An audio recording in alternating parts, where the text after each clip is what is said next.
in your column. I mean, you described the fact that you tried to overdose on ibuprofen. Right. Um, was and you said that was your first time. How old were you? Yeah, I was 14 at the time, freshman in high school. The high school that I went to wasn't necessarily the most amenable to black kids, to be honest with you, especially if you weren't, an athlete. Um, You were and going to a so private school? A going to a private. private school, yeah. And so you you're in the situation where you're in the social setting of the school that you don't feel quite that you fit in. You feel this sense of alienation, and then you come home to your neighborhood, which is predominantly black, predominantly folks of color in the Rainier Valley, and you don't feel that you fit in there either because it's you're a kid that goes to this prep school, and so you're sort of looked at as a square, and so you feel that you don't fit in anywhere, and especially at that young of an age where uh, you need a sense of edification, right? You need a sense of appreciation. You need a sense of belonging, and it's hard to really find it. I mean, I was, in a situation where, my parents both worked two jobs so they could afford this private school, and so even at that age, you sort of have the sense of that you have the sense that you would kind of be ungrateful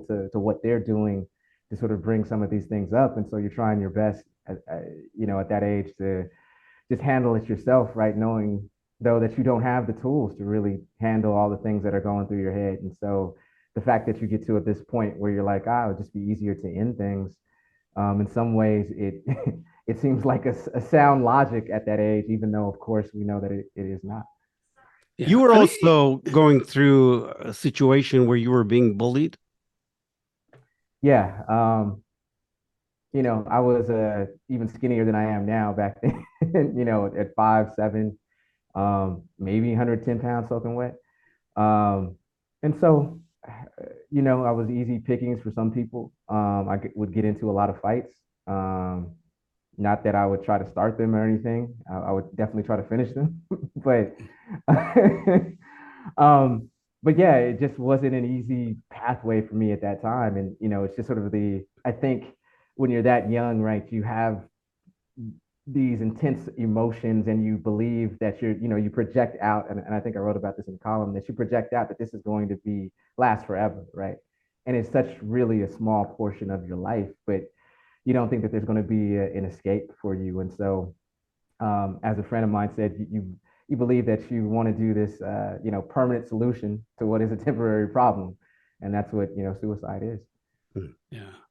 Do you think the prevalence of those types of feelings are suppressed, especially for young black men, because of all the social vectors of being macho and prideful? Because that's really some of the only ways they can express themselves. Do you think that further suppresses revealing your emotions?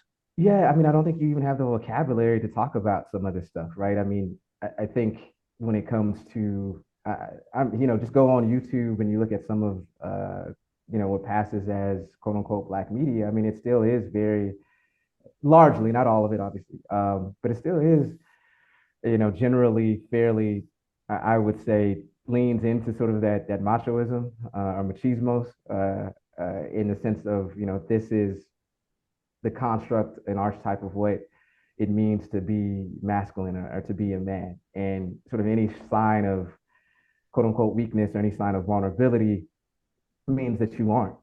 And I think we have to chip away at that narrative. We have to add, new narratives out here that look, it is okay to just be a human being. And I think what is missing is the humanity. Many times of how we view people and how we just view ourselves and our own understanding of ourselves and what it means to operate in this society. And we need a new vocabulary around this, that it is okay to be as you are. And sometimes that means you have days that you don't want to get out of bed and you feel depressed, quote unquote, for no reason. Or you've been in a working situation for 20 some years where you have constantly been, tacitly or implicitly berated because you're the only black person or only Asian person or only Mexican person in a working environment that is predominantly white, and you just can't take it anymore. Um, so yeah, I mean, I think we need just a better understanding of what it is to truly, deal with some of these things, and and it has to go beyond. I just suck it up, and you'll be all right. I mean, I even find myself, I have to catch myself when I'm doing that sometimes. There was a basketball player, I think Ben Simmons is his name, who plays, excuse me, for the Brooklyn Nets, and he was saying that he wasn't playing for some mental health issues, and it was kind of like, man, you make $20 million a year. What the f are you?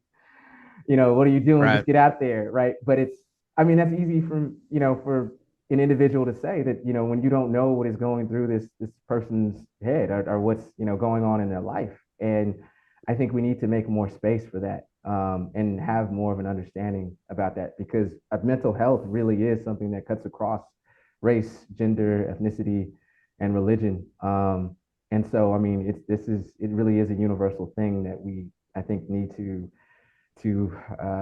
handle as such, and address as such.